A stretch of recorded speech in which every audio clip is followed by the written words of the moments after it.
ನೀನು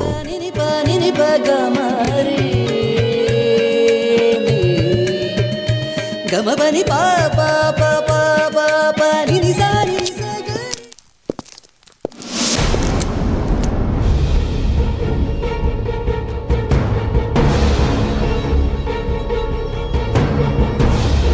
ಡೋರ್ ಹತ್ರ ಯಾರೋ ಇದ್ದಾರೆ ಅನ್ಸುತ್ತೆ. ನಾನು ನೋಡ್ಕೊಂಡು ಬರ್ತೀನಿ.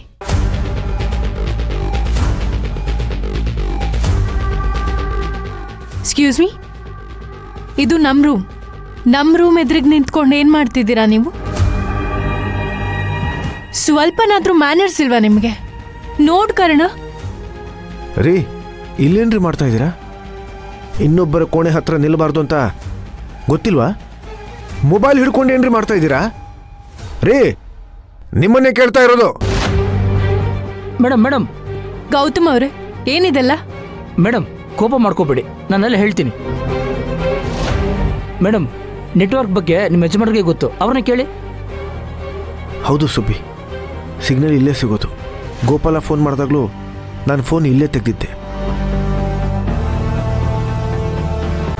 ಇಲ್ಲಿ ಕೆಲವೊಂದು ಪಾಯಿಂಟ್ಸ್ ಬಿಟ್ಟರೆ ಎಲ್ಲ ಕಡೆ ಸಿಗ್ನಲ್ ಸಿಗಲ್ಲ ಮೇಡಮ್. ನಿಮ್ಗೇನಾದ್ರು ತೊಂದರೆ ಆಗಿದ್ರೆ ನಾನು ಕ್ಷಮೆ ಕೇಳ್ತೀನಿ.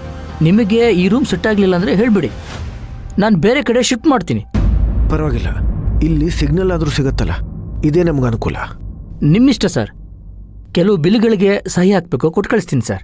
ಸರಿ.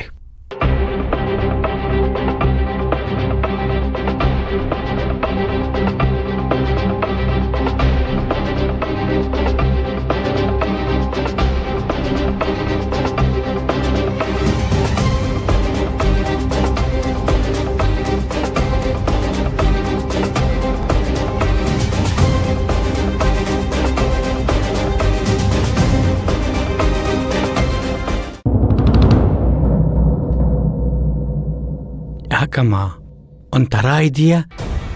ಮೈ ಹುಷಾರಿಲ್ವಾ? ನಾನ್ ಚೆನ್ನಾಗೇ ಇದ್ದೀನಪ್ಪ. ನಾವ್ ಅನ್ಕೊಂಡಿದ್ ಮಾಡಕ್ಕಾಗ್ಲಿಲ್ಲ ಅಂತ ನನಗ್ ನನ್ ಮೇಲೆ ಸಿಕ್ಕಾಪಟ್ಟೆ ಕೋಪ ಬರ್ತಿದೆ. ಯಾಕಮ್ಮ, ಏನಾದ್ರೂ ತೊಂದರೆ ಆಯ್ತಾ?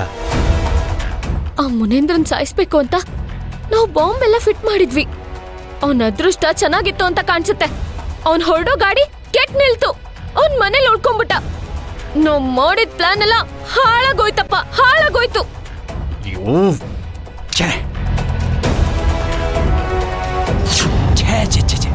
ಎಂತ ಕೆಲಸ ಆಗೋಯ್ತಮ್ಮ. ಪಾಪಿ ಚಿರಾಯು ಅಂತಾರಲ್ಲ, ಇದಕ್ಕೆ ಅಂತ ಅನ್ಸುತ್ತೆ. ಇಂಥವ್ರಿಗೆ ಯಾರದೋ ಯಾವುದೋ ಪುಣ್ಯ ಕಾಯ್ತಾ ಇರುತ್ತಮ್ಮ. ಇಲ್ಲಪ್ಪ, ನನ್ಗ್ಯಾಕೋ ಇದು ಸರಿ ಕಾಣಿಸ್ತಿಲ್ಲ.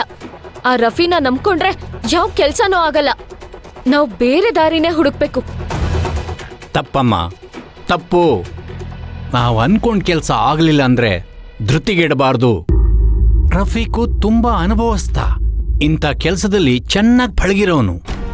ನಾವು ತಾಳ್ಮೆಯಿಂದ ಕೆಲಸ ಸಾಧಿಸ್ಬೇಕು. ಹೋಗ್ಲಿ, ರಫೀಕ್ ಏನಂದ? ಟೈಮ್ ತಗೊಂಡಿದಾರಪ್ಪ. ಮುಂದಿನ ಸಲ ಈ ತರ ಆಗಲ್ಲ ಅಂತ ನನಗ್ ಭರವಸೆ ಕೊಟ್ಟಿದ್ದಾರೆ. ಅವನ ಯೋಚನೆ ಸರಿಯಾಗೇ ಇದೆ. ಮುನೇಂದ್ರ ಸರಿಯಾದ ಟೈಮಿಗೆ ಬರ್ಲಿಲ್ಲ ಅಂದ್ರೆ ಅವನ್ ತಾನೇ ಏನ್ ಮಾಡಕ್ಕಾಗುತ್ತೆ? ಬಹುಶಃ ಅವನ ದೇಹ ಛಿದ್ರ ಆಗೋದನ್ನ ನಾನು ಕಣ್ಣಾರೆ ನೋಡಬೇಕು ಅಂತ ಆ ಭಗವಂತ ಅವನ್ನ ಜೀವಂತ ಉಳಿಸಿದಾನೆ ಅನ್ಸುತ್ತೆ. ಅದ್ ಹೇಗಪ್ಪ ಸಾಧ್ಯ?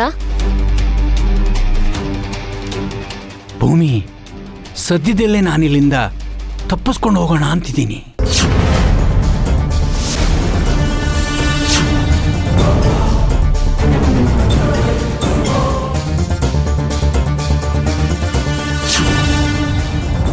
ಏನ್ ಹೇಳ್ತಾ ಇದ್ಯಾ? ಹ್ಞೂ ಮಗಳೇ, ನನ್ನ ಜೊತೆ ಇನ್ನೂ 3 ಜನ ಕೈದಿಗಳಿದ್ದಾರೆ. ಅವ್ರ ಜೊತೆ ಸೇರ್ಕೊಂಡು ನಾನು ಇಲ್ಲಿಂದ ಪರಾರಿ ಆಗೋಣ ಅನ್ಕೊಂಡಿದ್ದೀನಿ. ಅಪ್ಪ, ಇದು ತುಂಬಾ ಅಪಾಯ. ತಪ್ಪಿಸ್ಕೊಳ್ಳೋಕ್ ಪ್ರಯತ್ನ ಪಟ್ರೆ ನೀನ್ ಹುಚ್ಚ ಅಲ್ಲ, ನಾರ್ಮಲ್ ಆಗಿದ್ಯಾ ಅಂತ ಪ್ರೂವ್ ಆಗುತ್ತೆ. ಒಂದ್ಸಲ ನೀನ್ ತಪ್ಪಿಸ್ಕೊಂಡು ಆಮೇಲೆ ಇವ್ರ ಕೈ ಸಿಕ್ಕಿದ್ರೆ ನಿನ್ನ ಪರ್ಮನೆಂಟ್ ಆಗಿ ಜೈಲಿಗೆ ಹಾಕ್ತಾರಪ್ಪ. ನಾನು ಅವ್ರ ಕೈ ಸಿಕ್ಕಿದ್ರೆ ತಾನೇ ಅವ್ರು ನನ್ನನ್ನು ನಾರ್ಮಲ್ ಅಂತ ಪ್ರೂವ್ ಮಾಡೋದು. ಆದ್ರೂ ನೀನ್ ಯಾಕೋ ತುಂಬಾ ದೊಡ್ಡ ರಿಸ್ಕ್ ತಗೊಂತಿದ್ಯಪ್ಪ. ಈ ಆಸ್ಪತ್ರೆಗೆ 3 ಮುಖ್ಯವಾದ ಗೇಟ್ಗಳಿರುತ್ತೆ. ಅದರಲ್ಲೂ ಮೇನ್ ಗೇಟು ತುಂಬಾ ಸೆಕ್ಯೂರಿಟಿ ಇರುತ್ತಪ್ಪ. ನಿಮ್ಮಲ್ಲಿ ಒಬ್ರು ಸಿಕ್ಕಾಕೊಂಡ್ರು ಕತೆ ಮುಗ್ದಂಗೆ. ದಯವಿಟ್ಟು ಈ ಹುಚ್ಚ ಕೆಲ್ಸನೆಲ್ಲ ಹೀಗೆ ಬಿಟ್ಬಿಡಪ್ಪ. ಇಲ್ಲ ಮಗಳೇ, ನಾವೆಲ್ಲ ನಿರ್ಧಾರ ಮಾಡಿ ಆಗಿದೆ. ಪ್ರತಿ ಭಾನುವಾರ ಇಲ್ಲಿ ಅನ್ನದಾಸೋಹ ಇರುತ್ತೆ. ಆಗ ಹೊರಗಿಂದ ಜನ ಬರ್ತಾರೆ.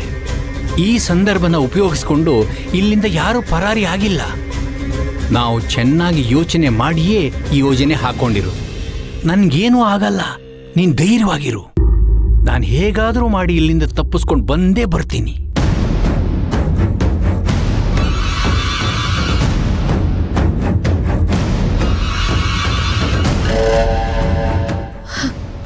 ಸರಿಯಪ್ಪ, ಎಲ್ಲ ದೇವ್ರ ಮೇಲೆ ಭಾರ ಹಾಕೋಣ. ಹೊರಗಡೆ ಬಂದ್ಮೇಲೆ ಏನಾದ್ರೂ ಸಹಾಯ ಬೇಕಂದ್ರೆ ನನ್ನ ಕೇಳು, ನಾನು ಗೋಪಾಲ ಬರ್ತೀವಿ. ಆಯ್ತಮ್ಮ, ನಾನೇನೇ ವಿಚಾರ ಇದ್ರೂ ನಮ್ಮ ಹುಡುಗರ ಕೈಯಲ್ಲಿ ಹೇಳಿ ಕಳಿಸ್ತೀನಿ. ನೀನು ಮಾತ್ರ ಈ ವಿಚಾರನ ಎಲ್ಲೂ ಪ್ರಸ್ತಾಪ ಮಾಡಬೇಡ. ಆಯ್ತಪ್ಪ, ನಾನ್ ಮಾಡಲ್ಲ. ನೋಡಮ್ಮ, ಮುನೇಂದ್ರ ಯಾವುದೇ ಕಾರಣಕ್ಕೂ ನಮ್ಮ ಕೈಯಿಂದ ತಪ್ಪಿಸ್ಕೊಳಕ್ಕಾಗಲ್ಲ. ಅವನ ಕಾಲ ಹತ್ರ ಬಂದಾಯ್ತು. ಆದಷ್ಟು ಬೇಗ ನಾನು ನಿನ್ನ ಜೊತೆ ಸೇರ್ಕೊಳ್ತೀನಿ.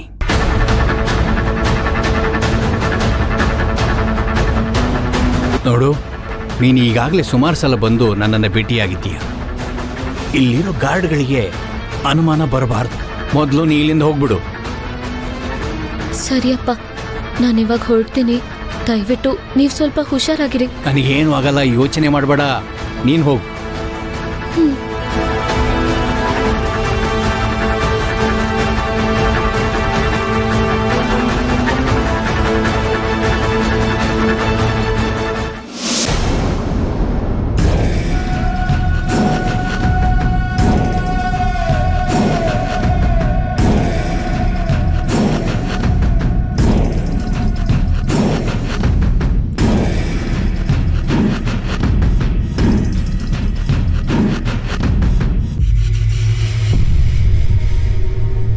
ಇದೇನು ಪದ್ಮಿನಿ, ಏನೋ ಲೆಕ್ಕಾಚಾರ ಮಾಡ್ತಾ ಕೂತಿದ್ಯಾ?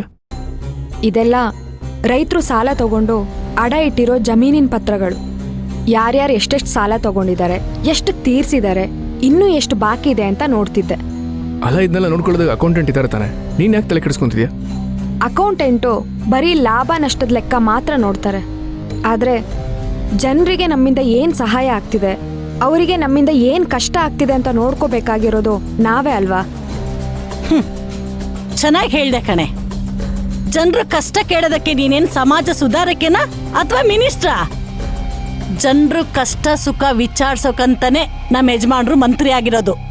ಅಮ್ಮ, ಅವಳೇನೋ ಟೈಮ್ ಪಾಸಿಗೆ ಅವಳು ಇಷ್ಟ ಬಂದಿದ್ದು ಕೆಲಸ ಮಾಡ್ತಿದ್ದಾಳೆ, ನೀನು ಯಾಕೆ ಅಡ್ಗಲಾಗ್ತೀಯಾ?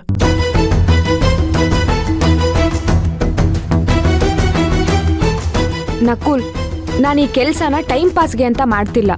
ನನ್ನ ತವ್ರ ಮನೇಲಿ ಈ ಲೆಕ್ಕಪತ್ರಗಳನ್ನ ನೋಡ್ಕೊಳ್ಳೋದು ನಮ್ಮತ್ತೆ ನಾಗಲಕ್ಷ್ಮಿ ಅವರೇ. ಹೆಣ್ಮಕ್ಳು ಬರೀ ಅಡ್ಗೆ ಮನೆ ಕೆಲಸ ಮಾಡ್ಕೊಂಡು ಮನೆ ನೋಡ್ಕೊಂಡಿದ್ರೆ ಸಾಲದು, ವ್ಯವಹಾರ ಜ್ಞಾನನೂ ಇರಬೇಕು ಅಂತ ನಮ್ಮ ತಾತ ಯಾವಾಗ್ಲೂ ಹೇಳ್ತಿದ್ರು.